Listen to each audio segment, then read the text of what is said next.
Hey, Newsa-Cast listeners. Just want to give you a little information about the mission of the Newsa-Cast. Our mission stems from the mission of the Red Smith Banquet, and that mission was to support youth sports in the Fox Valley.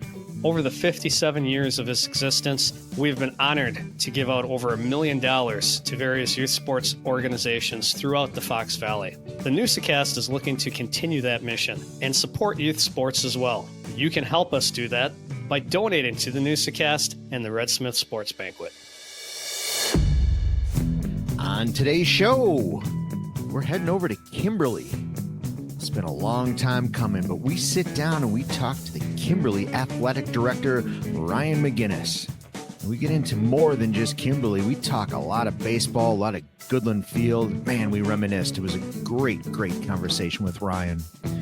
Tosh and I take an old look at new, which is presented by Raleigh Winter and Associates. Our Red Smith Banquet Throwback takes us back to NBA General Manager Pat Williams. And Tosh and I end this show like we always do with some It's Forgotten and I'm Never Forgetting. So what do you say, folks? Let's get this show on the road. All of you coaches, no matter what sport it is, it's an incredible investment of your own time. It is. It's really hunting down people that believe it's a calling for them. When you're doing it for the right reasons, it's time well spent. Kids need people to invest in them, time. And time is love. You know, that's something that we need to continue to invest in so that the future is bright.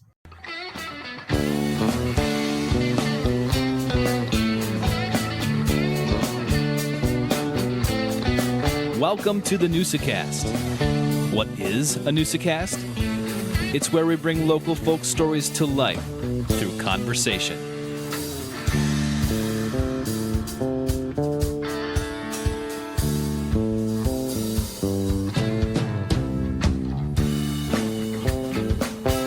All right, Newsa-Cast listeners, welcome to another episode of the Newsa-Cast. Like we always say, thank you so much for tuning in. We appreciate all of the followers that we've developed over the last year or so.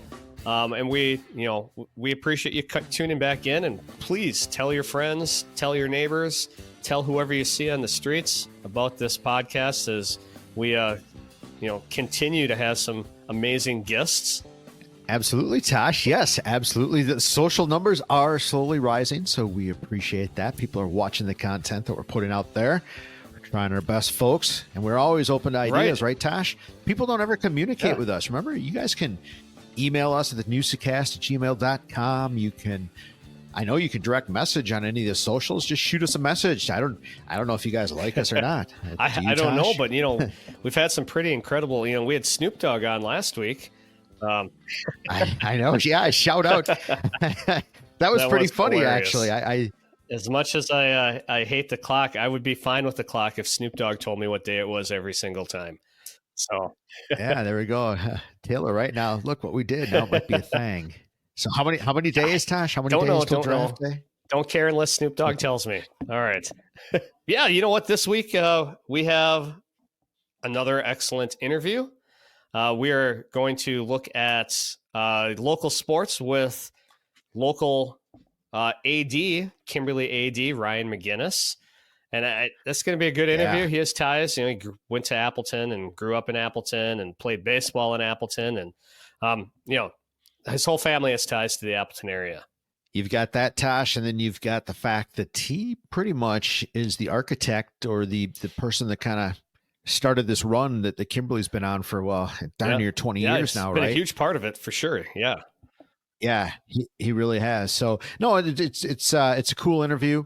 I think you folks are going to enjoy it.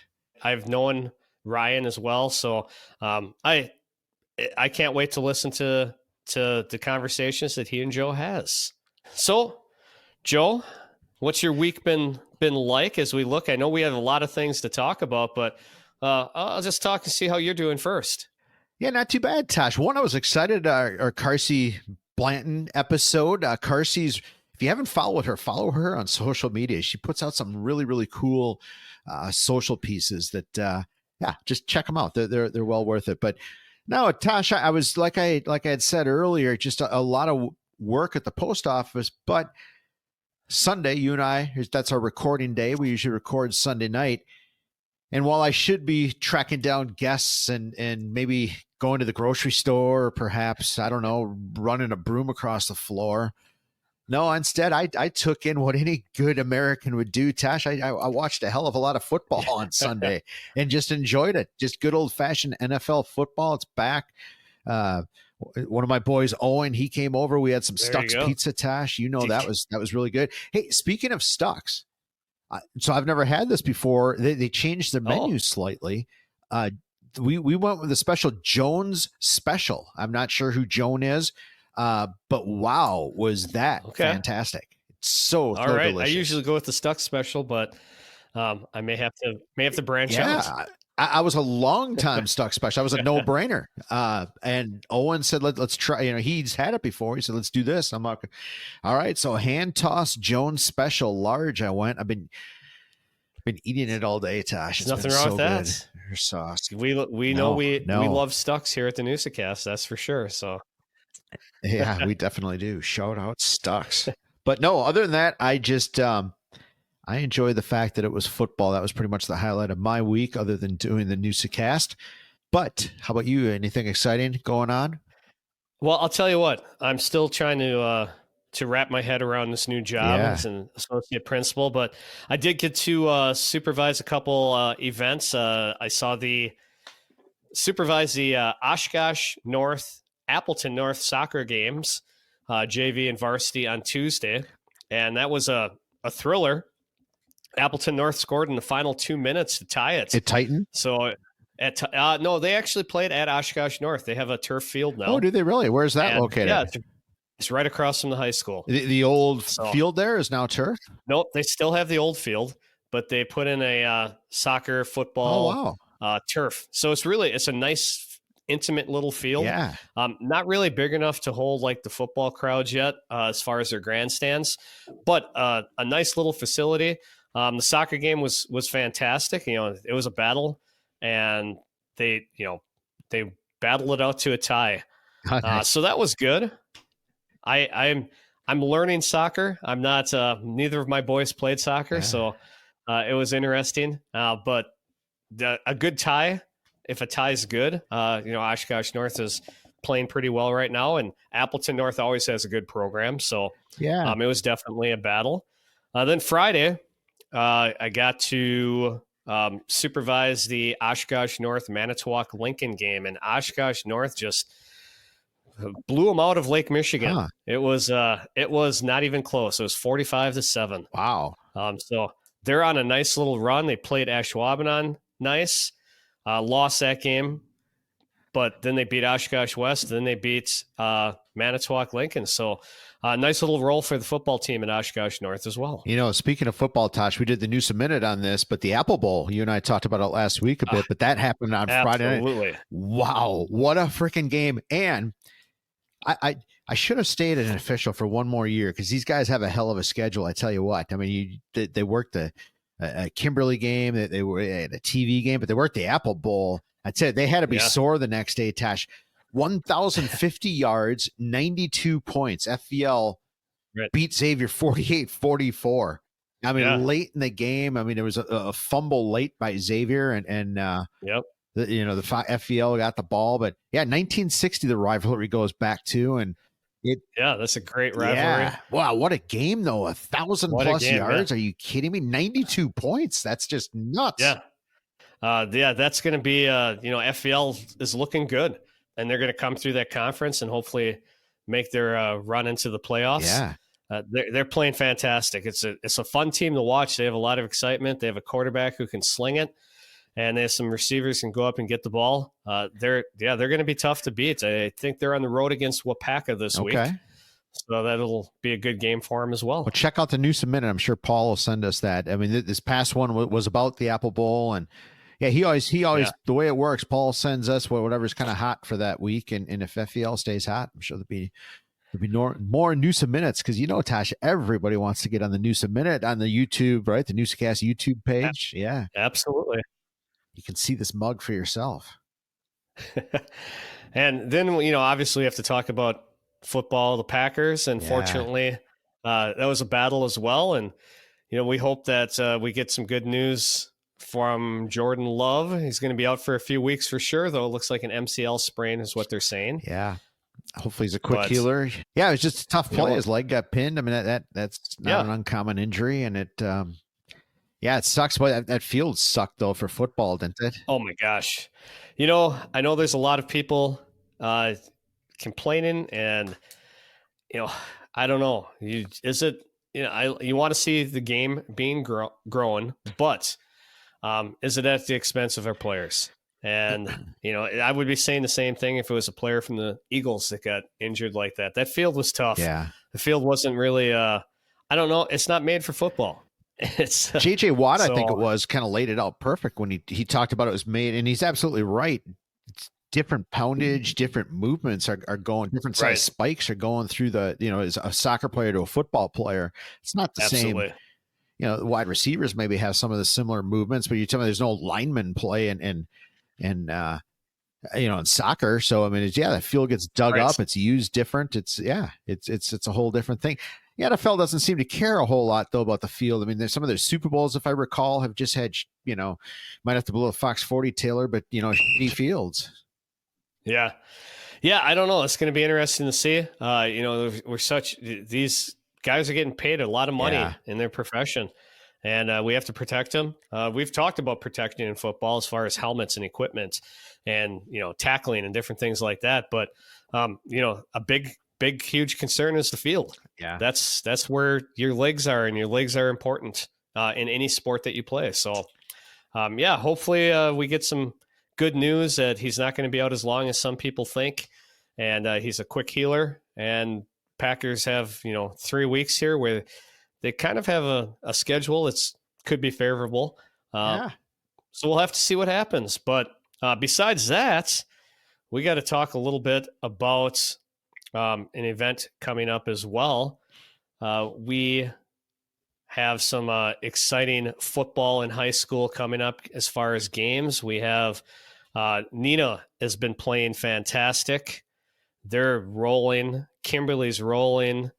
Appleton North looked good last week. Yeah. That FBA is going to be a battleground. Yeah, absolutely. I mean, see, the Bay Conference, a little bit smaller schools. We're talking the Xavier's FPLs. I mean, that is as good as football as you're going to find, right? Both FPL, like you said, goes to Wapaka. Xavier is home against Seymour. Those are always tough games. You're right. North, I was watching them on the stream. That they're looking good, but Kimberly is Kimberly's going to be dominant again. It appears Nina is pretty dominant. Yeah. North can battle anybody. Oshkosh North, it appears, maybe they beat up on each other all the time. It's like the old black and blue division, right? Right. Yeah. Oshkosh North actually dropped down a division. Oh, so they're in a D2. They're in D2 now. I can never keep track of this stuff. Every single year, everything changes. It does. Although it does change. Speaking of that, though, how about college football is the same thing, isn't it? I was watching a little bit Saturday night. I don't even know who was playing, but everybody's different, first year quarterback with third year eligibility or whatever it is. It's nuts. And in high school, it changes every year. Wow. And as we talk about college football, you can't talk about college football this week without Badgers, Alabama. What a game. That could be, the Badgers, they're going to have to step up a little bit from the way they've played the last 2 weeks. But I tell you what, pregame, that first quarter, the excitement, the drama, that's going to be epic. It's going to be, I wish I was there for that, but I don't know. My gut tells me they're just going to get throttled. I don't know why I think that, but I just think they're going to get throttled. I hope you're wrong. Yeah, I hope I am too. I'm usually not pessimistic, but it's just a gut feeling I have, Tosh. If I was a betting guy, I don't think I would put money on the Badgers. Well, let's hope that we get some win. We get a win, shock the world, and the Badgers come away with a nice one here and sets them up for the rest of the season. But we've been talking a lot. Yeah, we have. So we're shocking the world. We're shocking the world. Shocking the world that we should probably move on to I'm shocked. The rest of this show.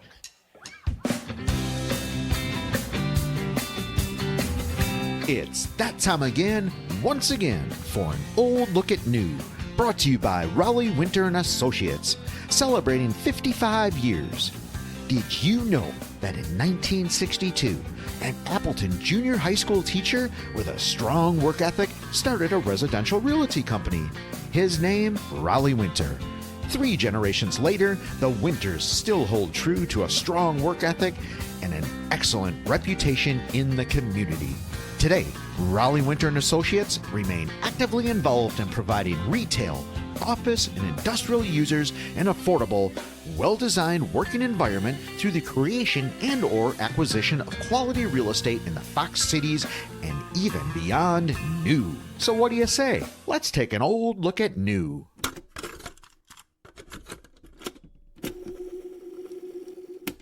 All right, Newsa-Cast, we are ready for that look at history that we like to do called the Old Look at New. Joe, what are you looking at this week? Well, Tosh, I live by myself, so I don't always, I'm not always fond of cooking. And nearby me is a Tom's Drive-In. I'm thinking one night as I'm getting a couple, my go-to order is 2 hamburgers works, and depending on how I'm feeling, some kind of the ice cream product, whether it's a malt or their I don't want to say the wrong name, but some kind of ice cream concoction. I love it at Tom's. It's so good. And I thought, you know what? Let's take an old look at new. So Tom's Drive-In, 1960, it started, and that building is still there over by Tallulah Park. It was just almost a little stand. It would almost look like an old A&W, but yeah, Tom's Drive-In, their first menu actually said next to Tallulah Park, famous for good food. I love looking at menus from that long ago. I mean, hamburgers, 20 cents, shakes, 35 or 45 cents. You know, it's nuts. Hot dogs, 20-foot-long hot dogs, 35 cents. All of these are still there, though. Hot ham and cheese, bratwurst, chicken, every one of them are under 50, 59 cents. Sundays, wow. Such good things. They have them all, too.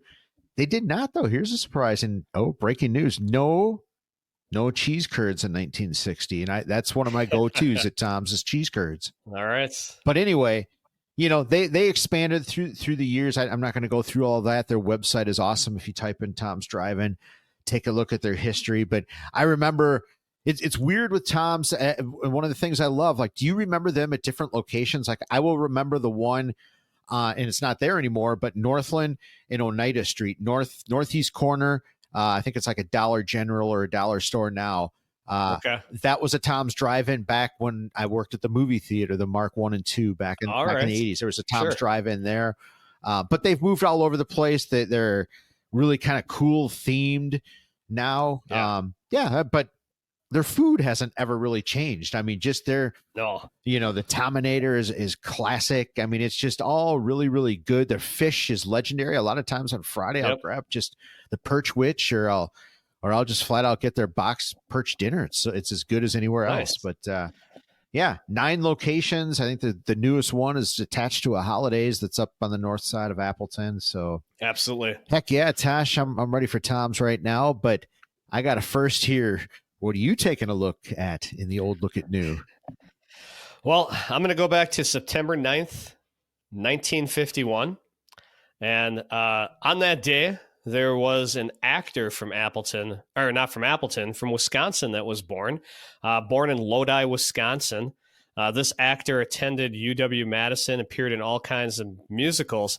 But this actor is best known as his portrayal of Luke Duke on the Dukes of Hazzard. Tom Wopat. Yeah. Wopat. So from Lodi in what year? 1951 he was born. Yeah. Well, yeah. And the Dukes of Hazzard ran from 1978 to 1985. So that's when high school. Gosh, that was high school times. So. That was right in our wheelhouse. I don't think I ever miss. I mean, absolutely. You tell me Daisy Duke is still not one of like all time? Daisy Duke was well known. That's for sure. Lots of posters out there. Yeah. Boss Hogg. Every time I eat ribs, I think Boss Hogg, Roscoe. I mean, the whole thing. But that was must-watch TV. And I was trying to think, was that on Friday nights? I can't remember what night it was. Because I remember the only other show that I remember is like must-watch was like Chips. I remember watching, then like the Love Boat was after that. And I thought, it's Fantasy Island. Oh, Magnum PI. Yeah. Magnum PI. I Dallas. love Magnum PI. Yeah. Who shot JR? Right. Yeah. Yeah. So Tom Wopat, good Wisconsin actor Bo and from the Luke little town Duke. of Lodi. Little So, yeehaw. yeah. I can't do that very well, but So those of you who didn't know that, there you go. yeah. Look him up. Shout out He's Dukes been in of lots of Hazzard. stuff. All right. That's a great old look at new. Who's it sponsored by, Joe? Gosh, that would be Raleigh Winter. And I tell you what, Dub, he would certainly know Bo and Luke Duke. He would certainly know Daisy Duke. He would be a Dukes of Hazzard fan. So, yeah, love that. Raleigh Winter and Associates.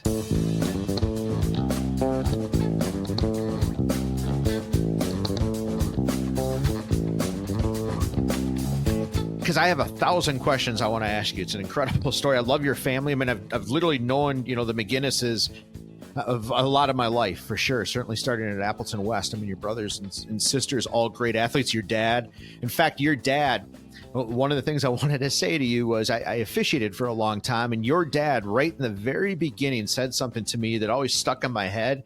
That one of the reasons why I officiated, and he always said he refs to put a little bread and butter on the table, and it's kind of true.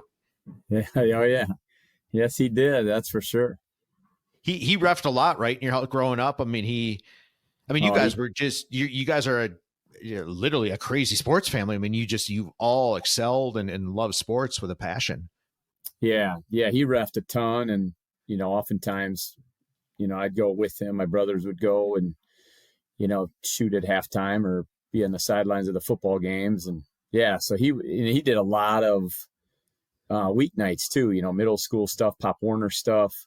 So yeah, he was always, Friday nights, he always had a varsity game and either basketball or football. And that was a big part of his life. Yeah.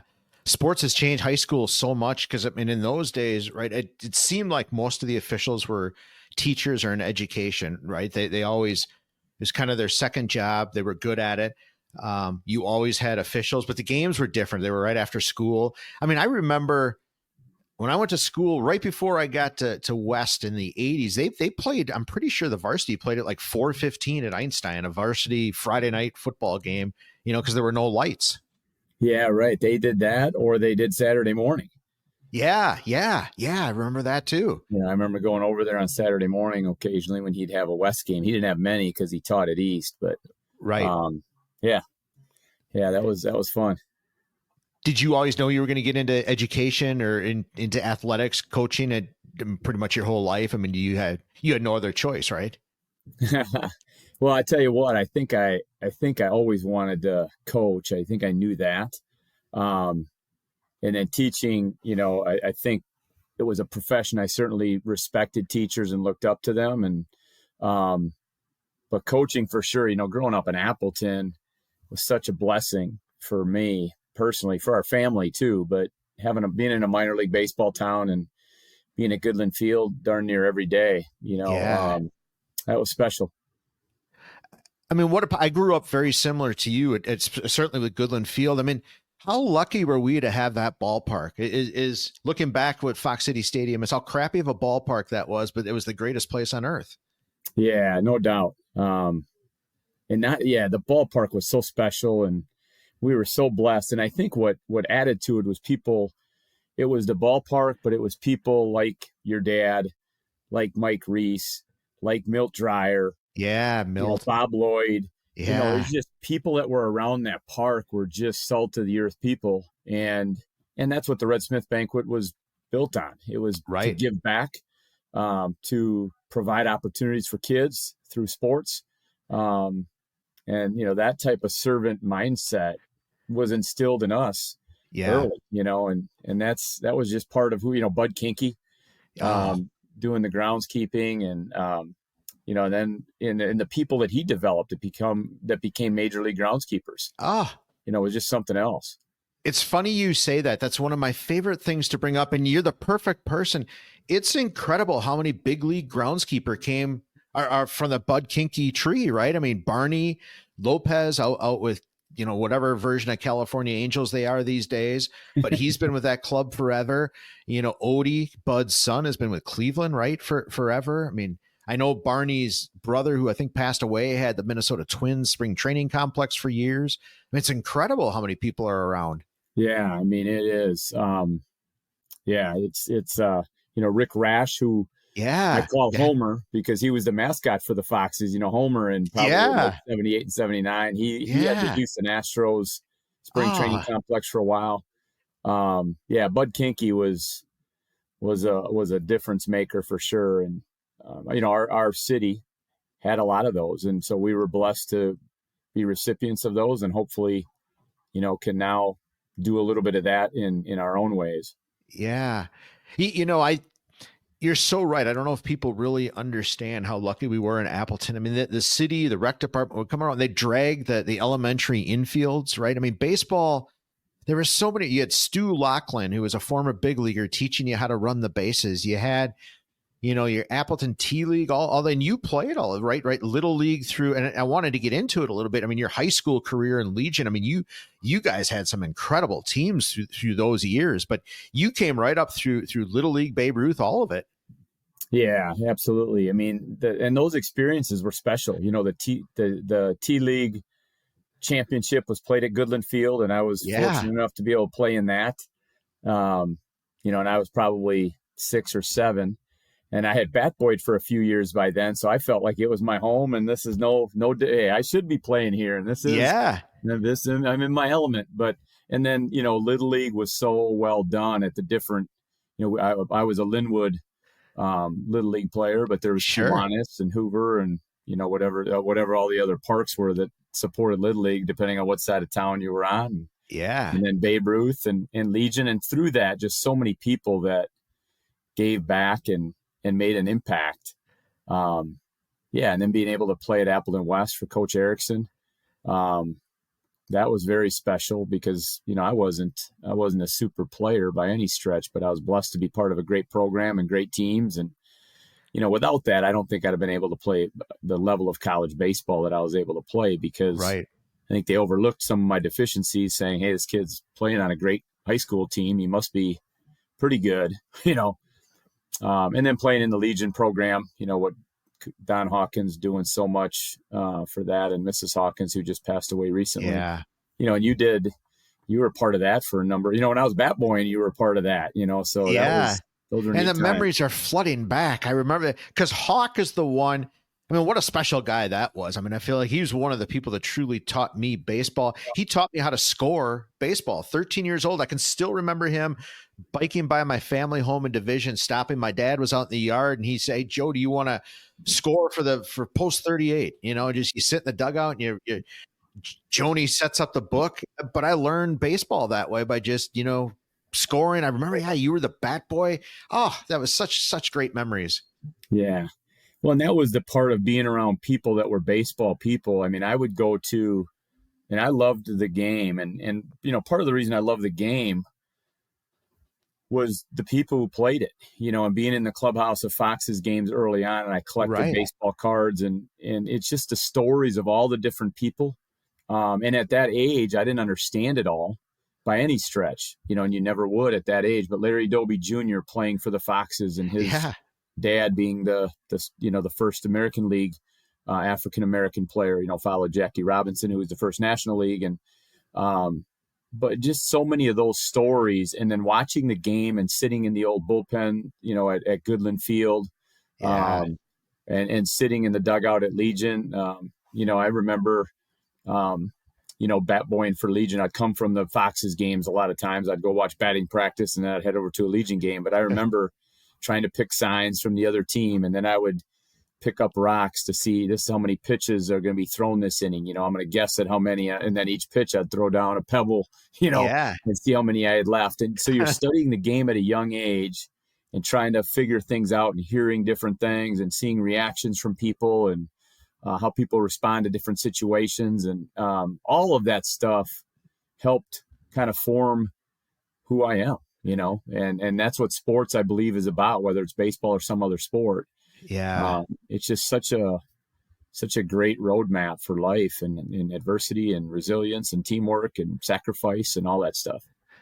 It's incredible you say that. I mean, it's exactly how I feel. It's a lot of times on the Newsa-Cast, Tosh and I'll try to dig at that exact answer. You're right. Sports, no matter what goes on social media, sports at its core is exactly that. It's life lessons that 40 years later, would still apply. It's incredible. Yeah, it really is. And yeah, I mean, and I think what really hit me early, and I say this once in a while, especially as I've gotten older, I didn't think about it too much as a kid because, I was probably over the top at that age too. But, one of the reasons I love memorabilia is I don't look at any single person on this earth as superhuman. Yeah. There's one person that I worship and that's the Lord. And so in collecting stuff and collecting autographs, it seems a little bit ironic, contradictory, hypocritical, because I don't get autographs. I get autographs for exactly why Cal Ripken Jr. said he signed autographs. It's that little bit of interaction to connect the fans to the game. Yeah. And so over the years, being able to have short conversations with so many different people about the game and about how they prepare or about an experience they've had. And many of those, I've had thousands of those, and so many of those, Joe, happened. From 2000 was the first Red Smith banquet that I went to as an adult. Yeah. And so many of those conversations, one of my favorite conversations of all time was with Bob Gibson at the Red Smith in the media room. Sure. And I couldn't have been more surprised at his classiness, at his willingness to take some time to talk to me just one-on-one, and I don't know what I expected, but I didn't expect that. And, I probably talked to him for 15 or 20 minutes, and it was based on one question I asked him, and he talked for probably 15 minutes to me about a whole bunch of different topics. So that's why I love memorabilia and why I love just collecting that. It's stories, it's memories, it's symbolic of so many different things to me. Yeah. Oh, the memories for sure. Do you still collect cards? What are the state of cards these days?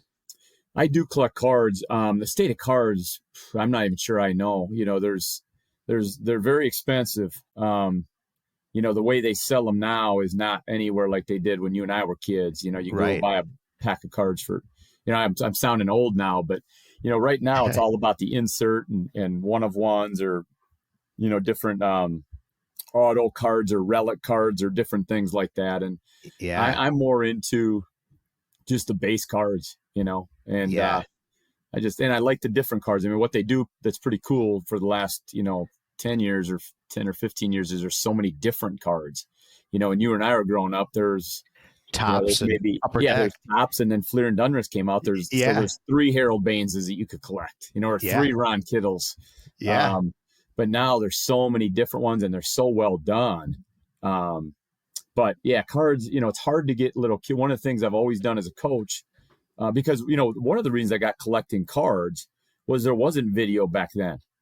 So in 1979, there was video. It just wasn't accessible to us. But there's pretty cool video out there of Sandy Koufax throwing the breaking ball and slowing down and seeing his arm action. But for an everyday person, there wasn't video. So the baseball cards were my way of studying the game.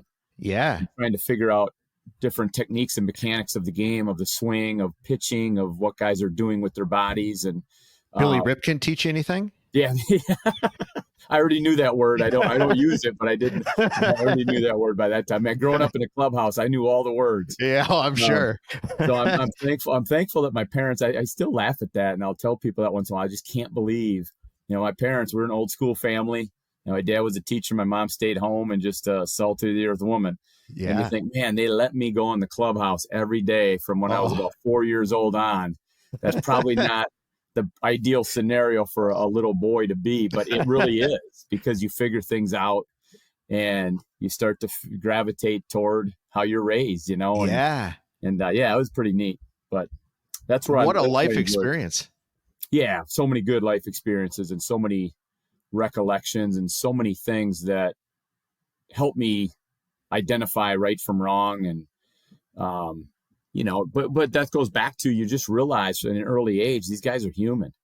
They go through the same struggles we go through. Cause at that age, you look up to those guys. I'm 5 years old and playing catch with, like a Larry Doby Jr. or, Ron Kittle or Greg Walker, who ended up going and playing in the big leagues. And, you're playing catch with those guys, not knowing they're going to go to the big leagues, because they are big leaguers to me at that time. Yeah, yeah. 60 feet 6 inches seemed like 1,000 feet. Like, how can they throw it so hard from there? And but you learn that they go through family troubles, and they go through girlfriend issues, and they go through drinking issues, and they have their own idiosyncrasies, and some work hard and some don't. Some are committed and some aren't. Mm-hmm. So it was really an awesome experience for me to just realize from the get-go that we're all struggling in our own ways, and we all have wonderful characteristics and gifts that we can share, with others. A lot of what you tell me is starting to make sense, because I mean, your managerial career, I mean, your sports career is pretty incredible, but your connection with, I mean, in the 20 to 25 years here that you've been doing this, and when you take that experience, I mean, it's been even longer, that connection with the kids. So, I mean, you had 15 to 20 years difference in age when you were a bat boy, or being in the clubhouse at an early age, trying to interact with somebody older. Now you're older, interacting with, those kids now, the high school kids never change age. You just keep getting older, but that connection's got to be challenging, isn't it? But I feel like you kind of started to learn that right from those stories. Yeah, no doubt. And I think, what hopefully I continue to get better at, that you learn, is you have to make an effort to make a connection with people, and you have to want to learn their story. And different people need different things to share their stories. Some people don't want to share their stories, and they're not proud of them, or they have, skeletons in the closet, or they're arrogant, or they're not, or whatever. And our job is, at the end of the day, when the dust settles and you meet these guys, and you can attest to this, I'm sure, with all the people that have come to the Red Smith that are high level celebrities, when all things are equal, we're all people. Yeah. And, we can say a celebrity's arrogant or whatever because they didn't sign an autograph for a kid. We don't know what's going on with them. We don't know that they just got, whatever. And when you break the walls down and we were able to talk, and I think in this world, we need more of that. There's way more similarities between us than there are differences. And as I've gotten older, the thing I got to make sure I do is, time goes by so fast. Yeah. And it seems like Robin Yount was playing a couple years ago. Well, a lot of these kids don't know Robin Yount. And I always make an effort to connect the kids with some history, and you just try to get them to learn a few guys. And we name some of our drills after different players, from the past, so that they kind of have an understanding, and they can then tell their kids about different players. And yet I also want to learn about their perspective on this world.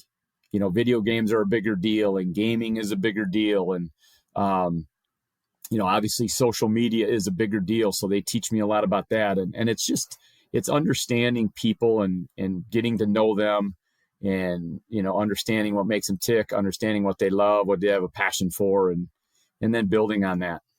It's so real. And to me, it's the right way to live, for sure.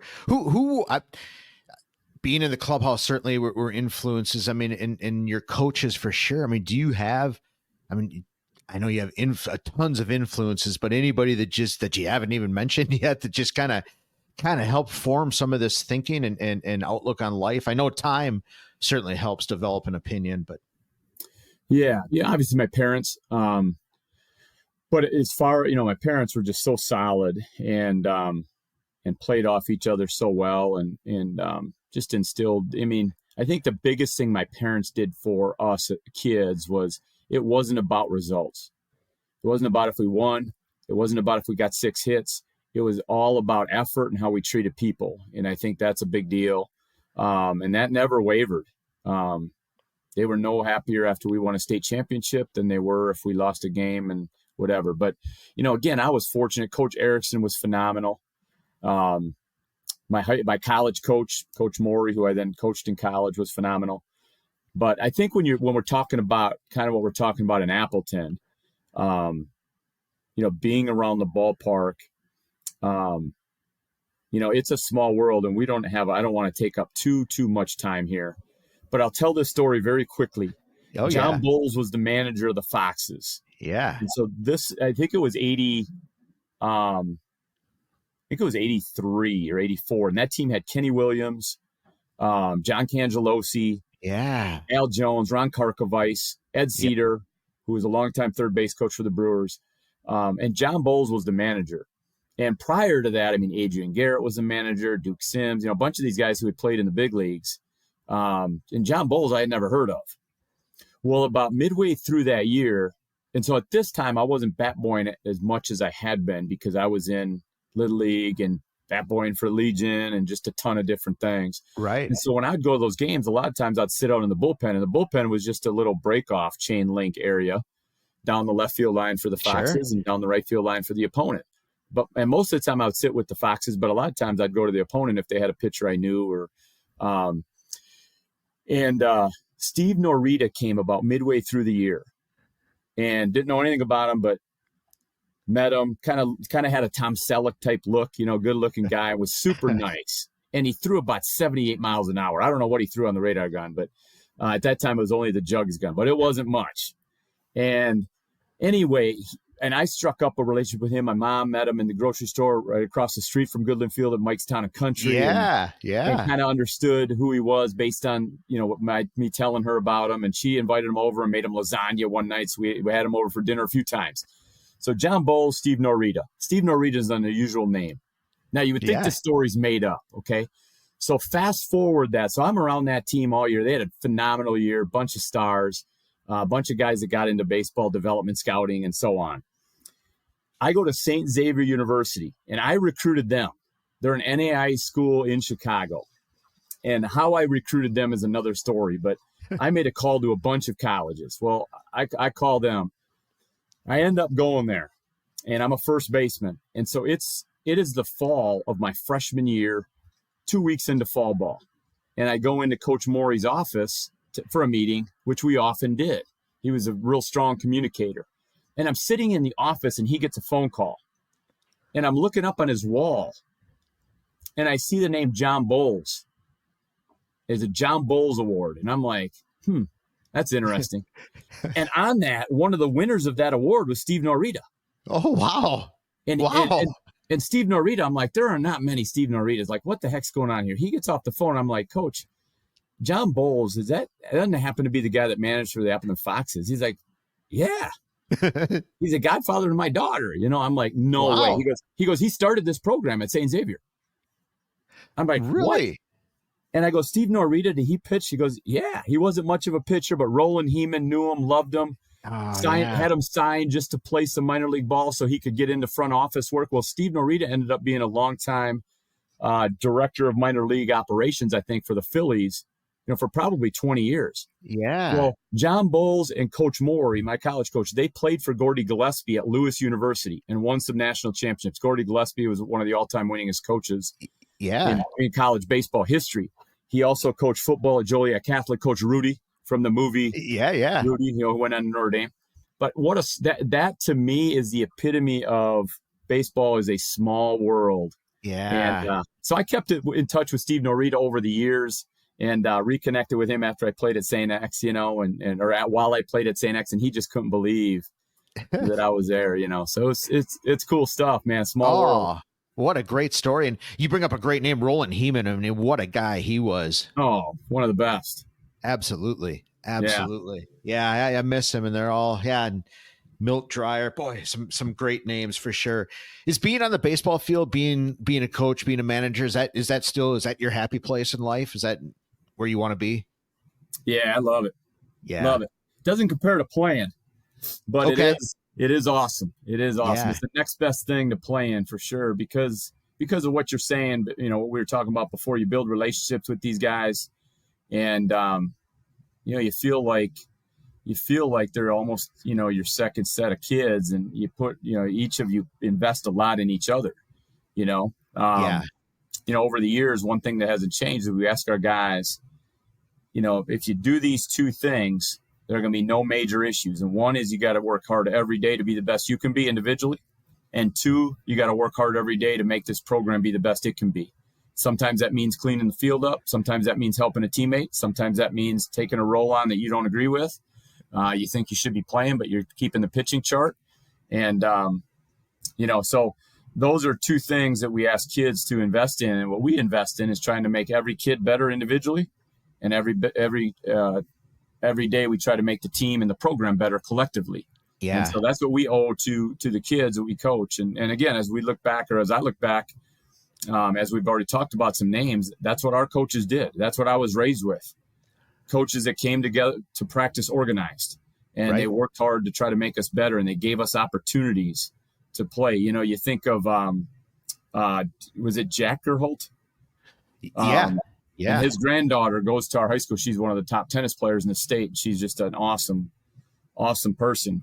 But man, what he did he was part of the rec league, and it was taken seriously. And it was awesome. It was Jack Gerholt and Stu Laughlin. This is another how I learned baseball when elementary school. I remember going to Franklin at like 1 o'clock in the a summer afternoon. And it was Jack Gerholt and Stu Laughlin. I think they even had T-shirts, and whatever it was. Every Tuesday, you met with them. I remember learning how to run to first base, and taking that arc around first to go to second. I mean, that's where I learned it as a first or second grader. Yeah, incredible. Yeah, and I think people say today like our kids don't know the game and they don't watch, and some of that's true. But you know what? We need to continue to try to. And as an athletic director, my biggest job is to attract and try to hire quality coaches, right? That care about kids and care about building programs, and putting systems in place to make programs successful. And so I don't think kids don't want to learn that stuff. I just think we have to understand, how do we get to them to do that? And part of that is we need people to give of their time to teach people that. And that's what a Jack Gerholt and a Stu Laughlin did. Yeah, that's the tough part. I can't even imagine. I mean, you have done an absolutely incredible job of hiring coaches at Kimberly and building that program into what it is. But I can't imagine the challenge it is to find those types of people, because that is all of you coaches, no matter what sport it is. It's an incredible investment of your own time.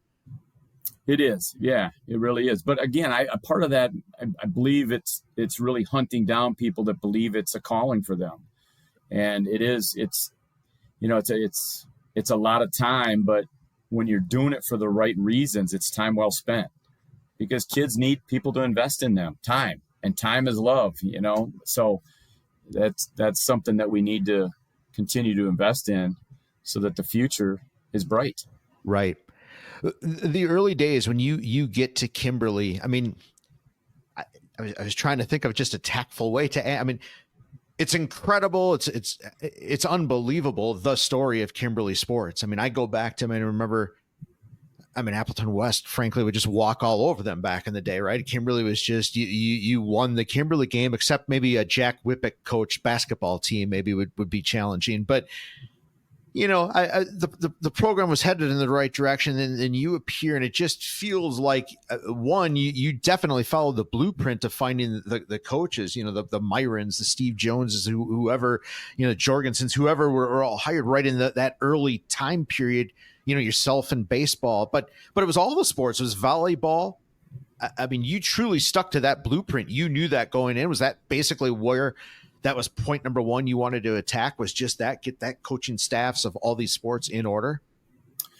Yeah. And I think so. And I think it was in pretty, starting to go in that direction pretty well when I got here. And I think what I've tried to do is continue to attract good people. And, if you have quality people in positions where they can put systems in place to have sustainability and consistency, because to me, it's about consistency. And I think what I'm most proud of is that we've shown a consistency both in a variety of sports as well as across the board overall in trying to, not only in sports, but just in co-curriculars and in academics. And so having a consistent outcome demands a consistent process. And when you have a consistent process, you give yourself the best chance to have an outcome that you like. But if we're playing the right schedule, and I'll just speak for baseball in this, if we're playing the right schedule, we're not going to win every game. If we're scheduling people that we're going to be up to our eyeballs to beat, you're not going to win every game. and the ball bounces different ways. And so that's where I think a lot of people get caught up in outcome as opposed to the process. And I think what I'm proud of is our kids want to play the best. And I think our kids work hard. People always ask me, well, what's the secret? Well, there's no secret. You got to work hard and you got to trust the process. And those are two big things. And not only do the kids have to trust the process, but the parents have to trust it. Right. And so there's no secret to that. It's just flat out roll your sleeves up and let's get to work. It seems like the parents, maybe it is because it is a smaller town, really have bought in. I mean, I feel like, over say the 20 years, Kimberly's always had really some of the nicer facilities, right? I mean, you're one of the first fields to be turf, and your indoor facility is fantastic. Your weight rooms are great. Your new school. I mean, I feel like the community really buys in, understands the value in sports education. I mean, you guys are fantastic in everything. I don't want to shortchange any other co-curricular, but athletics in particular. I feel like that the town is all in, truly. Yeah, I think so. And I think what we've proven, I mean, our superintendent, Bob Mayfield, is really, really good. And our school board is really, really good. And part of the reason those two, the school board is one and our superintendent is they hold you accountable. So, supportive doesn't mean letting us do whatever we want. It means trying to do things right, but also holding us accountable to take care of kids and give them what they need, So, yeah, it's been a great thing, and we just need to keep her going.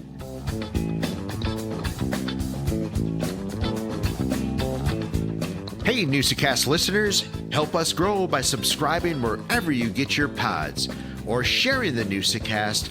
Follow us on Facebook, X, TikTok, or Instagram. Northeastern Wisconsin Sports Advancement is a 501c3 organization. Our mission is to raise money, provide support, and bring greater awareness for youth sports organizations in Northeast Wisconsin. We do this primarily through the Red Smith Sports Award Banquet and the Newsa-Cast.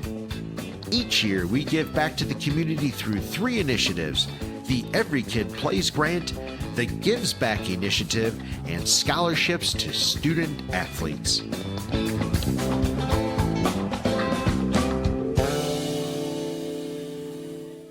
So much work goes into being an AD, and one of the things that's evolved through the years is just the production that goes into all these high school events. I mean, you go to a football game at Kimberly, and you've got LED lights that are blinking. You've got an incredible video board, but all of that is a lot of production and time. I mean, how involved are you in that? I mean, that's these are big time events. Every single Friday, every single basketball game it's an event.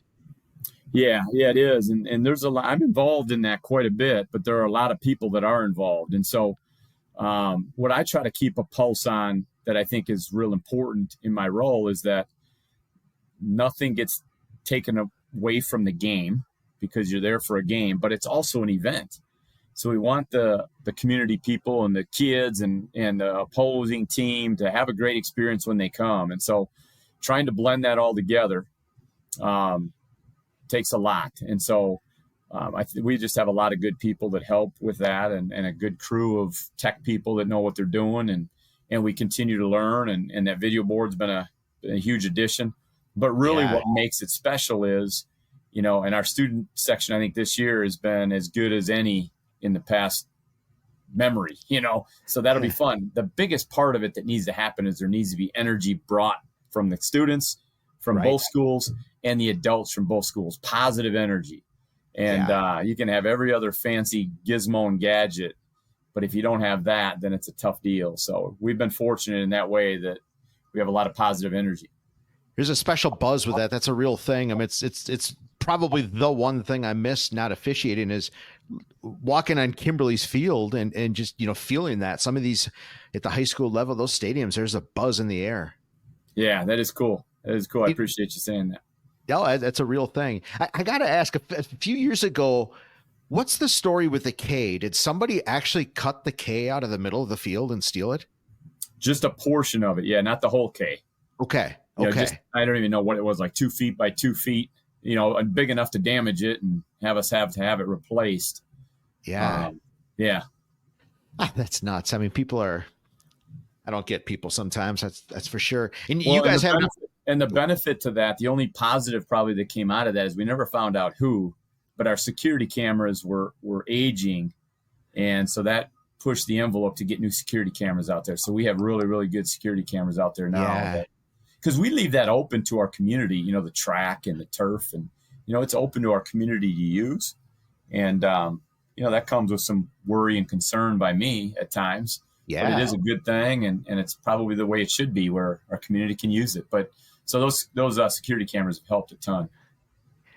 I got to talk about one coach for sure. When we talk about coaches, he's near and dear to my heart. But your lacrosse program that you added, and Roger Hornberger, he's a great guy, and you have the best high school lacrosse coach, I would say. It's maybe a biased opinion, but what a guy Roger is.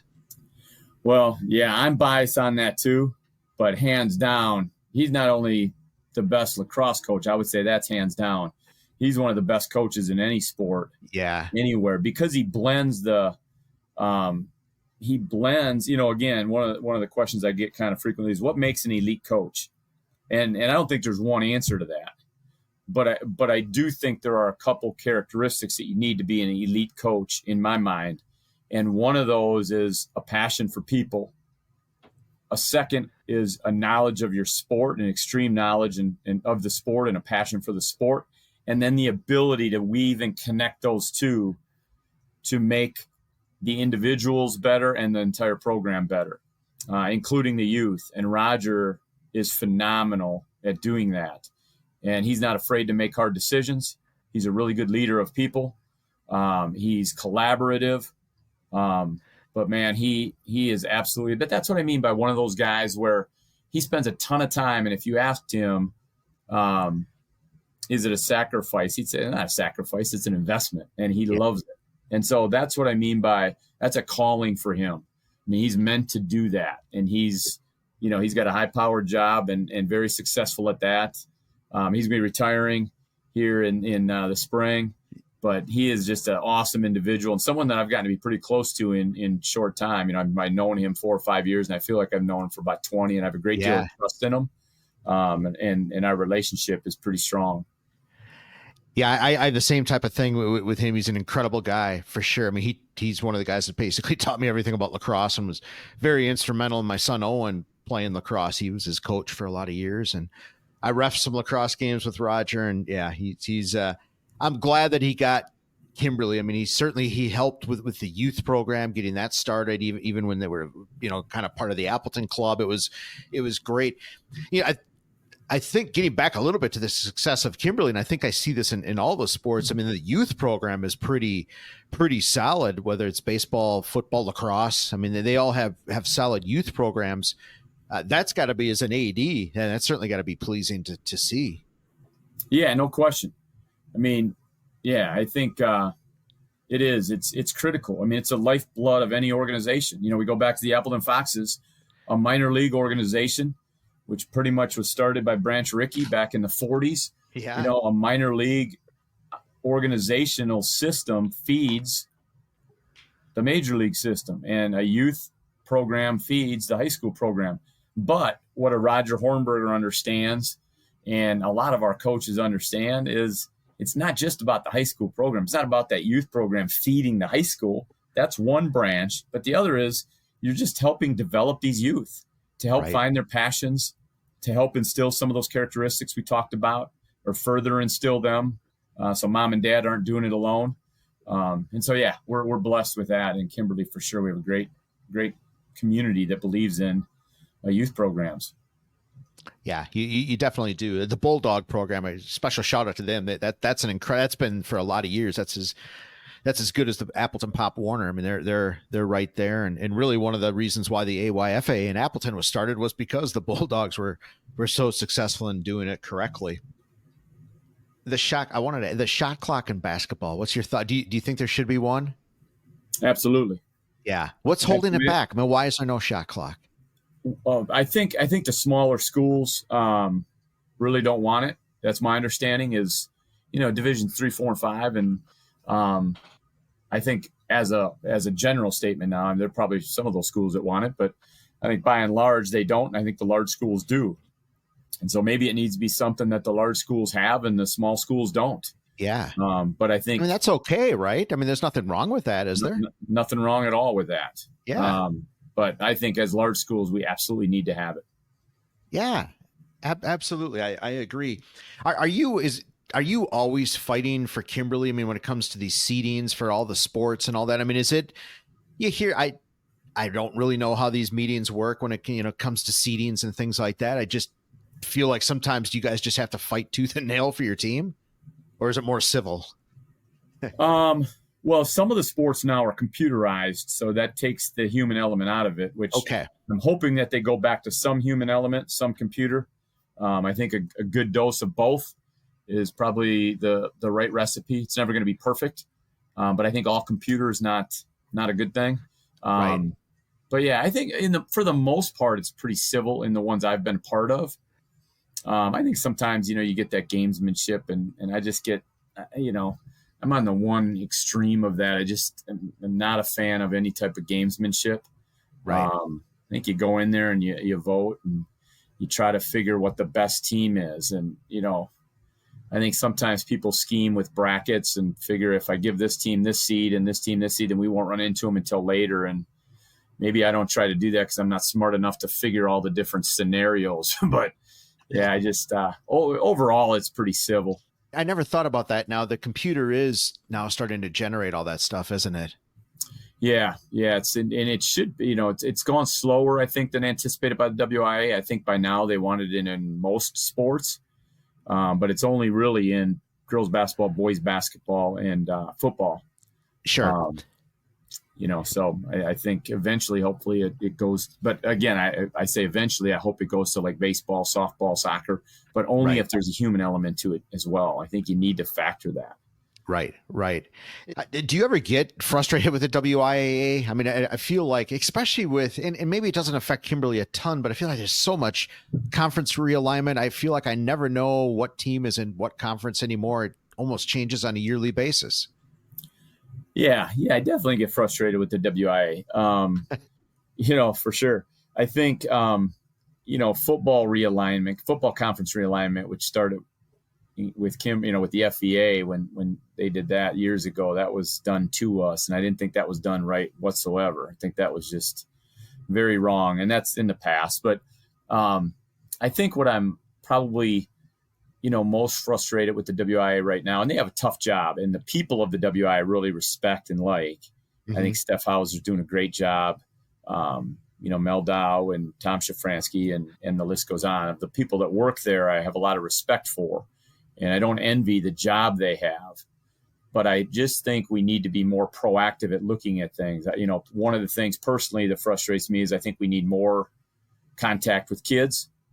I understand. I mean, and that's been something I've been kind of fighting for probably all 7 or 18. I think I'm in my 17th or 18th year as AD. I don't know what that is, but I just think when we have quality high school coaches to allow them to work with kids at times, not full-fledged practices and, pulling away from other sports and all that other stuff. Right. But I think the more we allow that not to happen, the more we give up to the private sector. And again, I have no issues with the private sector of clubs and travel organizations. From a baseball standpoint, we're very blessed that the travel organizations in this state, by and large, work extremely well with the high schools. That's good to hear. Yeah, it's great. And it's not that way so much in soccer. But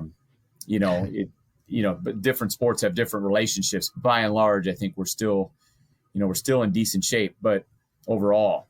But the more we don't allow our coaches in the high school to do some things with their kids, I think we're going to have that separation of have and have nots, where if you don't live by a travel organization and you don't have a clientele that can afford to pay for that, you're just out on the outside looking in. Yeah. And that's a shame. Oh, it really is. That's the one thing, right, that's changed so much in our lifetime from what we grew up with to what it is now. It's not even close. No, it really is. And again, it's like anything else. It's not a horrible thing. It just takes different conversations. It's not 1970 anymore.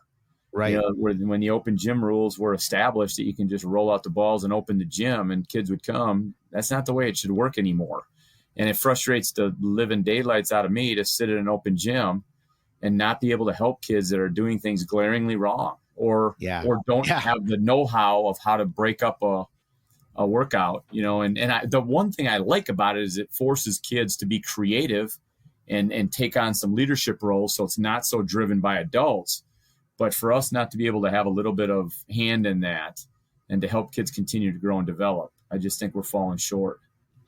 Is the baseball talent, would you say, just overall with a lot of these programs that are in the area, has the baseball talent increased? I feel like there's a lot more baseball scholarships going out there over the last few years, just as a whole in the area.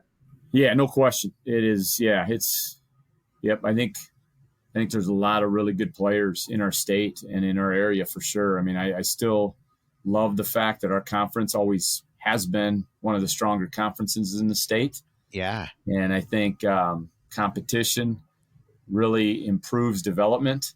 So, yeah, I think the level of baseball in the state with the indoor facilities that have popped up throughout the state have risen. And, yeah, you look at, I mean, last year, you know, we had 3 players from Kimberly that were in the super regionals in college baseball, you know, 2 Donovan Schultz and Cal McGinnis, who played for Evansville, and Tommy Ellison, who pitches at UConn. They were all in the super regionals, which is the Sweet 16.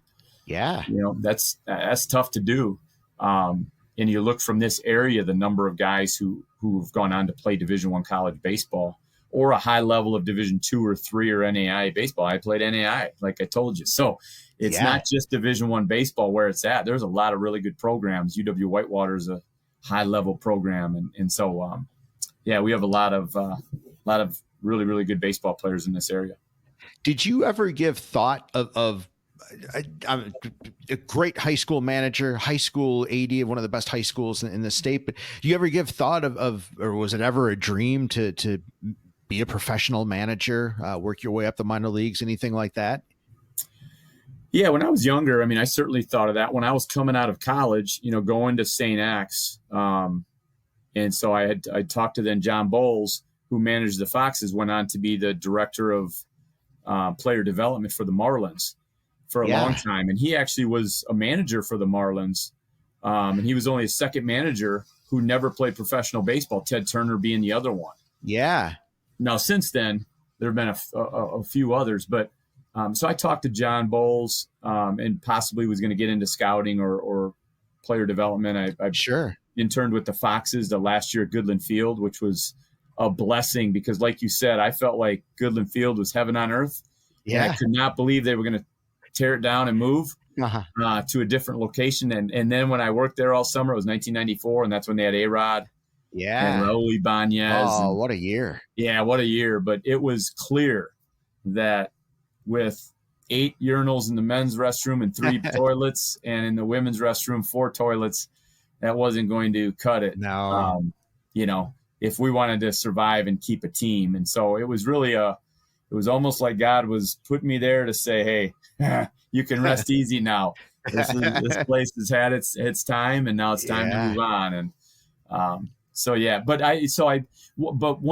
what I ended up doing was going and coaching college baseball for 4 years in Cincinnati. And I thought, you know, I might do, I think what it allowed me to do was a few things because I had some options. I was going to possibly scout, but with that was the better you were at it, the more territory you had.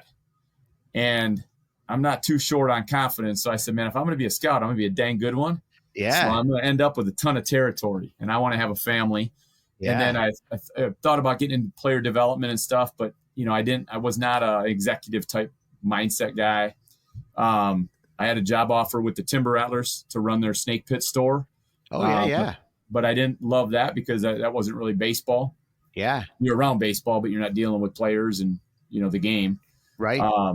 And then I had a sports management offer to work with an agent in Chicago. I had interned with an agent. So that was appealing to me in a lot of ways. But I ended up choosing to go to Xavier in Cincinnati. And my college coach had gone on and taken that job. And so I went there and I felt like being part of a Division I program would give me another look. at baseball would give me some time to learn the game more and really get a foundation for my coaching, because I wanted to coach. And then it would also give me a flavor of if I wanted college baseball or if I wanted to be in high school, because I got my degree in teaching English. Right. And so those were a great 4 years, and I loved it. But what I've found out is, again, you know, if I would have been a college coach, and I thought about it long and hard, I would have obviously tried to be the best college coach that I could possibly be. And with that, I think I would have recruited every single day in some way, shape, or form. You need to. Right. And with that means being away from home and not being a real good family guy. And I did not see, in the 4 years I was there, I just didn't see a ton of strong families of people that were doing this for a living. Yeah. And that's so true. Yeah, I just knew that I knew myself well enough. I'm competitive, and as much as I wanted a family, I think if I were in that environment or if I were in pro ball, I just think I would have consumed me. And I don't think I would have done justice. And, you know, so I don't regret that decision a day in my life, being a high school coach. And the other thing I love about high school is it's really, the challenge is real. There's a couple challenges. Number one, you don't get your pick. You get the kids that come to you. Right. There is no recruiting. Number two, there's a challenge of being somewhere for a long time. It's a lot easier, I think, to jump around places for 2 or 3 years, and maybe they think you're great for 2 or 3 years. Sure. And but when you're there for a long time, you know, people see your true colors, and you better be true to those colors or you're a fraud, you know. And right. So I take that as a big challenge. And again, I think it's consistency, you know, I love seeing kids. I mean, we had our golf outing, our fundraiser yesterday for our baseball program, and some of our guys were there, and a couple of the guys that I coached the first team at Kimberly, they said, you know, when we played for you, we were 17. We've now been to 19 golf outings, because that was our 19th golf outing. They've been to every one of them. Oh, that's awesome. And so it's over half their life they've attended a golf outing, and you're just like, holy man. So they're like, we feel old. But, you know, that to me is cool, because those are the relationships you have. Yeah. And kids, now not them. I didn't know them when they were 5, but, you know, I've been at Kimberly now 20 or 21 years or whatever it is. And, you know, kids that were 3, 4, 5 years old when I first met them are now, you know, out of college, and, you know, so it's kind of cool. Yeah. Oh, I'll bet. So you keep pretty good relations in with your former players, or a lot of them? Yeah, I try for sure, you know, and I you know, it's a big deal to me to keep in touch. You know, I met with a kid the other day. His dad just passed away, and so we had lunch, and he said, you know, I remember you telling me. So I texted him, and I wasn't positive. I had not talked to him in a while. Yeah. And so I wasn't positive it was a cell phone. So I just texted him, hey, how you doing? Let me know if this is your number. I just want to talk to you. And he said, when I got that, he goes, I wasn't sure if you knew, or you always told us, you know, when we played for you, that you'll know if we're successful as a program and you as a coach and what we're doing 20 years from now. Yeah. So I didn't know if you were just checking in on how I'm doing on that journey or what. So yeah, I definitely try to keep in touch, and you never feel like you do a good enough job of that. But I love our guys, and I'm blessed to be in a position I'm in to be a part of their lives. No, that's huge. That's great to hear.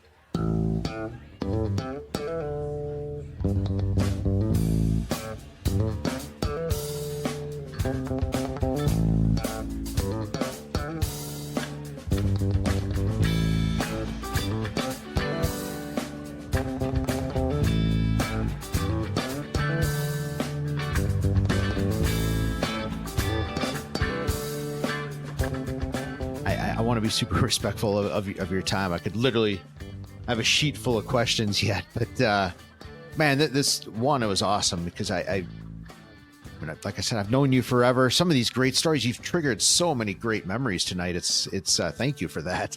Yeah. Thank you. It's been fun. Your brother, even the old teams. I mean, you had great teams. I remember your brother Mark too had some great. I can still remember him popping the J from the corner in the old Symes gym at Appleton West. You know, he had a sweet basketball stroke for sure. Yes, he did. Yeah.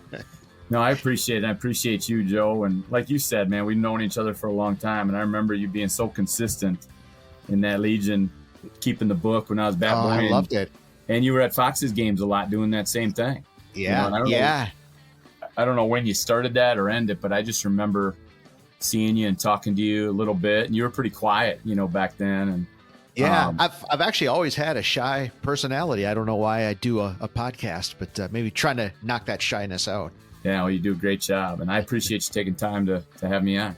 No. The one question that I forgot to ask you, it's been a Herculean effort for me not to call you Scooter tonight, because I'm always calling you Scooter. Where did you? I feel like I should know this, but where did that name come from? Well, it was before kindergarten, so I think I probably was 4, is my guess. My oldest brother's name is Brian. My name is Ryan. So we would kind of get that confused. Now, why my parents named us those names, I'm not sure. Yeah. But they're good Irish names, is I think the answer they would give you. Yeah. And so I think they gave me the name Scooter just as a nickname because I was bouncing around everywhere and flying around. And so they just called me Scooter. So I never, I still remember when I learned how to write my name that first, you got one of those old wallpaper samples, and that's how we learned to write our name. And first time at school doing that. And I learned how to write Scooter. I don't think I ever was called Ryan until I got to Xavier University. Even when I was at St. X, which was a little school. Sure. Down in Chicago, in South Side of Chicago, everyone called me Scooter, and I was never called Ryan really until I was probably 22 or 23. Do people even today, like at work, are you Ryan or are you Scooter? What? I'm Ryan, but there's still a good amount of people that call me Scooter back from people that know me from Appleton or from college or, whatever will call me Scooter occasionally. My wife does occasionally because we dated in high school, but pretty much just Ryan now. But that was a great name to have for me. I loved it. And it was a little bit of a baseball name. Oh, it absolutely was. It was so fair. Like you just the very definition of Scooter is you're pictured being in the dictionary of next to Scooter. Yeah, I appreciate that. No doubt. Well, Ryan, Scooter, Mr. McGinnis, whatever we call you, it's been awesome. And maybe we'll have you back on again because, like I said, I still have a whole nother sheet of questions for you. Well, I appreciate it, Joe. Thanks again for having me on.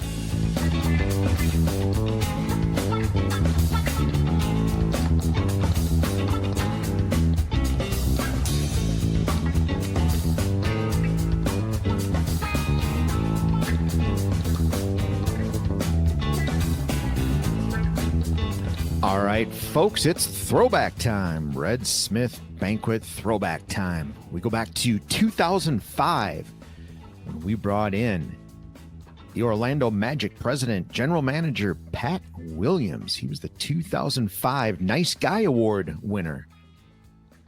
Pat is legendary in the NBA. Just like everybody during the throwback, they all have incredible stories. You're going to get a snippet of it here on the podcast, but don't forget, every Sunday, go to the Newsa-Cast YouTube page and get the full version. And folks, we've got quite a few of them in there now, well over 60 past recipients at the Red Smith Banquet. So check out the Newsa-Cast YouTube page. But for now, enjoy Pat Williams.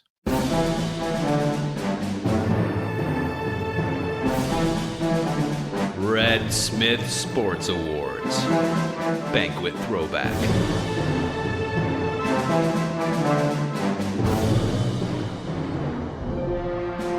The Red Smith Award, of course, goes to someone who has made some unique contributions to sport in Wisconsin and also epitomizes the great values that Red Smith exhibited. Let's give a Red Smith welcome. And we are so privileged to have him here with us tonight. The 2013 Red Smith Shield Sports Nice Guy Award winner, ladies and gentlemen, Mr. Pat Williams. Thank you so much. Thank you.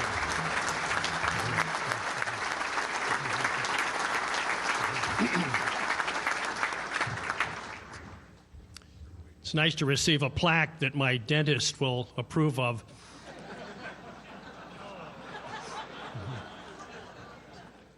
I'm awed by the size of this crowd. I'm also awed by the length of the evening.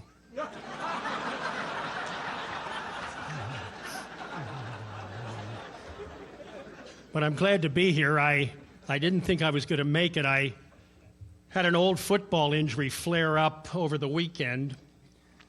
I got it moving my television set, helping the Packers get better field position. And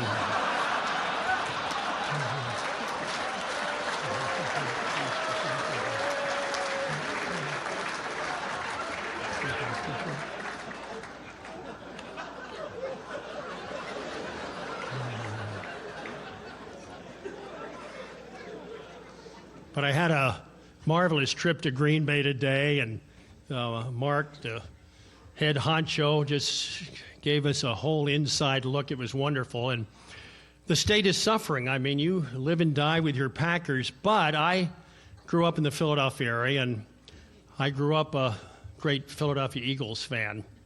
And boy, you talk about suffering. Oh, my. By the way, are the Marquette fans here tonight? Are there some Good, good. I'll tell these jokes a little slower, okay?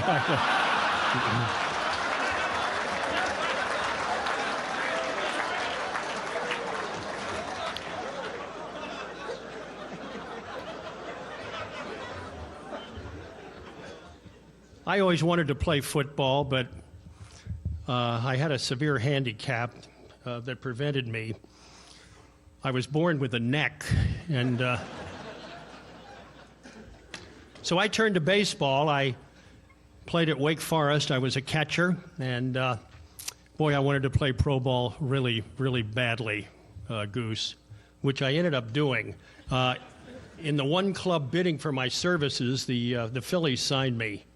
Never will forget it, going to the old ballpark, Connie Mack Stadium, 21st and Lehigh, and the Phillies gave me $500 to sign and $400 a month, said they were going to send me to their farm club in Miami. And Bob Carpenter, the owner of the team, sat me down. He said, "Now, Pat, I don't want you to say one word to anybody about the financial terms of this contract." And I said, "Mr. Carpenter, that'll be easy because I'm just as ashamed of it as you are." And so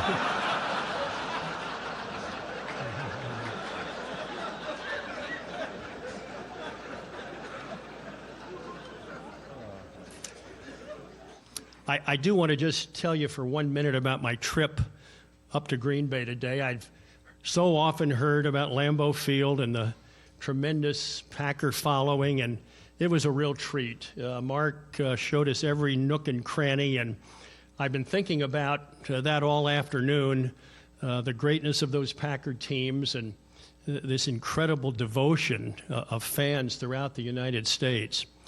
But as I really reflected on all that I saw up there and the great players and the historic coaches, at the end of the day, I came away convinced that really it was all about teamwork. That no matter how great these individuals were and all the retired numbers and all the Hall of Famers in Canton, at the end of the day, really the true emphasis is on teamwork. And I am convinced that no matter what field we are in, we can do anything when we're linked together. I wrote a book a couple of years ago called Extreme Dreams Depend on Teams. And that's what I sense here in Appleton, that there is a real sense of teamwork, that you're joined at the hip, locked in at the shoulders, and really pulling together in every facet of life here in Appleton. That's my sense, and I think a lot of it triggers from what you have grown up with watching these great Packer teams. So I think it would be appropriate, and you probably all need a little stretch, and I need you to join me in unison. Swen Nader, do you remember Swen Nader, the longtime NBA center, played with the Bucks for a while? He is a poet. I call him the Poet Laureate of America, and knowing of my interest in putting teams together and what you can accomplish as teammates, he wrote a little poem for me. And I need your help. I will be the pastor doing the reciting here. I will lead with the sentence, and then you all join me. I mean, 1,500 voices in unison. We got to stand up. You got to stretch your lungs out, okay? Do you understand what we're going to do here? All right, all right. Let's blow the roof off this place, Appleton. Are you ready? I have awed at a solo performance. All right, now you understand. Now you're warmed up. Let's go. You ready? Now let's do it. I have ordered a solo performance. And spectacular flashy display. But I crave for the best. And my eyes are more blessed. When an unselfish team makes a play. A play that's so perfect and simple.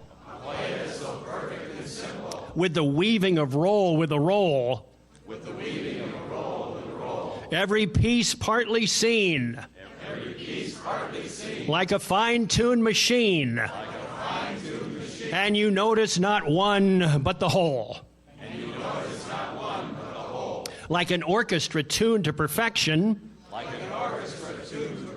Where harmonious beauty is found. Every note has a quest. To be part of the rest. So the whole is a masterpiece sound. Every wild one, once blinded by glory, is now cured and is one of the tame. She receives her esteem as a part of the team and is eager to sacrifice fame. It's amazing what teams have accomplished. It's astounding how much they have done when the ultimate call is when one is for all and the credit is reached for by none. Go get him, Appleton.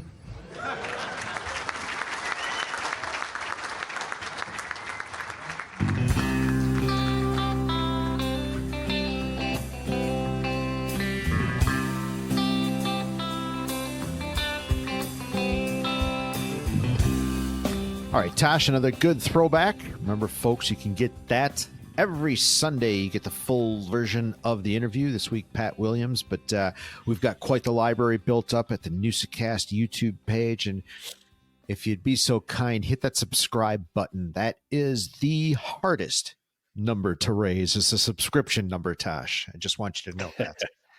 But it's almost time for us to get out of here. But it is time, Tosh, for us to play a little It's Forgotten and I'm Never Forgetting. So what's forgotten, Tosh? I almost forgot what I was going to say. What's forgotten in your world? Well, I don't want to start out on a bad note here and a bummer note, but what I want to forget are these school shootings that have taken place. We continue to hear about them. We continue to have, I hunt, my family hunts. I'm not a, ban guns person and stuff like that, but we got to do something to I don't know. There's got to be something done. I mean, we had another shooting where 2 teachers lost their lives and 2 students, and one of the teachers lost his life blocking bullets from so students wouldn't get harmed. So something's got to be done. I'm just sick of hearing about it. I want to forget that this stuff kind of happens, but it's not just school shootings, it's mass shootings everywhere. We've got to do something about that. And, I don't think we need to say much more, but yeah, just hopefully in this time, this day and age, when we have these elections coming up, that we have some politicians come in that will make some changes to protect everybody here in the United States. Yeah. I don't know. We seem to say that all the time and nothing ever changes. So I don't know what to say, but other than I echo what you say. Yeah. So we'll move on from that. But Joe, what do you want to forget? Really, I think what's been forgotten or this happened to some people I think that we're all well aware of, but it's the ability to show the maybe just not show the a-hole personality that some of people might have in them, maybe just some common decency, but the post-sex nachos band, Tosh, the one that played Mile of Music. Yeah. Did you see they had their trailer? Somebody effing stole their trailer. They're on tour. All their instruments. This is a small band. Everything that they own is in this trailer. Somebody stole that. They unhooked it from their van, and they just stole it. They have no instruments. And I've been following them on Instagram. This just happened within the last week. Yeah, and they had to cancel or reschedule one show. Okay. I think it was yesterday or today, they called it Guitar Day. I think Gibson helped them out to get, I mean, they literally a musician. I mean, their guitars were stolen, Tosh. Yeah, everything. Oh, exactly. Unbelievable. yeah. Yeah. I mean, who does that?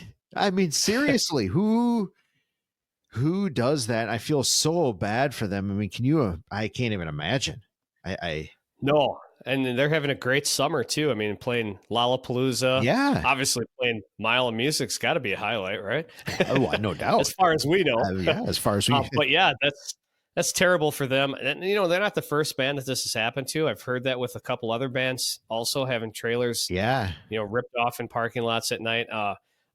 Just gosh, people, just be kind to each other. It's pretty simple. Yeah, I guess it's something I don't do that, but I you think about people. I mean, there's thousands of people that have campers and all. I mean, construction. Yeah. I mean, I guess I have heard about that. It's the same thing for a construction crew. Your whole life is in that trailer. Absolutely. I want to forget that, Tosh. But you have anything good that you're going to never forget? Well, you kind of stole my thunder in the beginning in our intro, but I never want to forget the Apple Bowl. Yeah. And what a great game that was. The highest scoring game in Apple Bowl history. FVL wins. They get the traveling trophy. Yeah. They do their jumping jacks. They're when they win, they victory jacks they do in the center of the field, and the whole crowd, ran the field after the win. So it's a great, we have some rivalries, but I tell you what, I don't know if we have the rivalries like FVL and Xavier do right now. That might be one of the biggest rivalries in the Fox Valley, as far as its continuing, the continuing rivalry. Since 1960, it's just amazing. Yeah, really. I mean, it's a lot of years. East and North, that rivalry isn't quite the same as it used to be. West and East used to be a huge rivalry, but when North came along, Needham and Asher, that used to be big one. They don't play. They do play. They've played non-conference games the last couple years. Yeah, but it hasn't been a consistent year every single. Same. Right. Where the Apple Bowl has been consistent, and in particular, that rivalry conference is huge. Is interesting. That conference is good at that because is Little Shoot, Little Shoot Freedom, like that's been a pretty, I would say, ongoing rivalry. There's some good rivalries. I know the conference has changed and the teams have changed a little bit. Yeah, but you had some good rivals in there, like True Rivers and Denmark and some of those teams. So, but the Apple Bowl is definitely don't want to forget. I hope they continue, even if they change conferences again in the future. Who knows? Hopefully that is a non-conference game that continues. And just what a awesome excitement for those kids and families. And it was a lot of fun. So it sounds like it. How about yourself, Joe? What do you never forget? Well, Tosh, sometimes as a letter carrier, you get really nice nights and it gets, you can do a little reminiscing at 6:30 at night. I'm walking around my old elementary school, Franklin. That's one of my weekly mail routes. And I love that one because I can reminisce. So you found marbles? I thought about that. I did. So what I did, I was thinking about the podcast as I was walking around, and I said, you know what? I'm going to test the theory of I'm never forgetting. I'm going to see what I'm never forgetting. So I'll send Lindsay this picture, but I got down by home plate at the baseball field right there, and then kind of got down on my knees, took the shot, had Franklin in the background, and I sent it to my buddies that I'm still tight with, Dub being one of them. We all went to Franklin together. We all met in kindergarten, first grade. There's about 4 or 5 of us on that chain. And I sent the picture and I said a lot of memories in this picture. And then I just let it go, for the next hour, it was just, oh yeah, I'm never forgetting this name. I'm never forgetting that name. I'm never forgetting the marble pits. Remember when this happened? Yeah. And it was kind of a cool, I don't know, that was now, Tosh, that was 45, 6, 7 years ago now. It was been a while. But the memories are still there. So it was kind of cool. That was my little test of I'm never forgetting. Excellent. That's awesome. Well, that's a fantastic feeling. Yes, it was a fantastic feeling, Tosh. Just like this podcast is a fantastic feeling for not only me and you, but everybody else. Well, Tosh, we better get out of here, right? It's per usual. It's always a hoot and Until the next one, folks, thank you.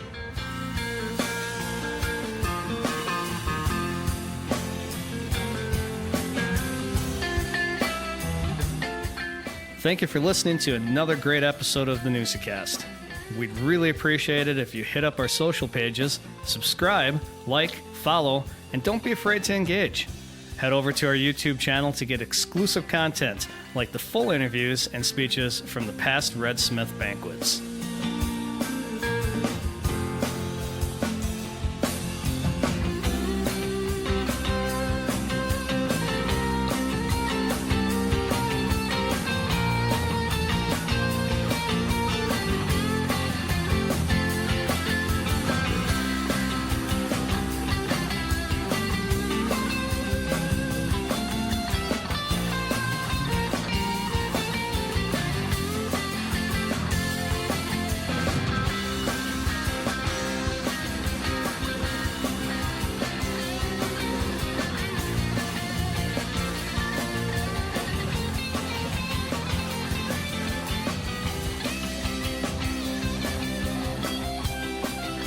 A huge thank you to Diggstown for all the music in today's episode.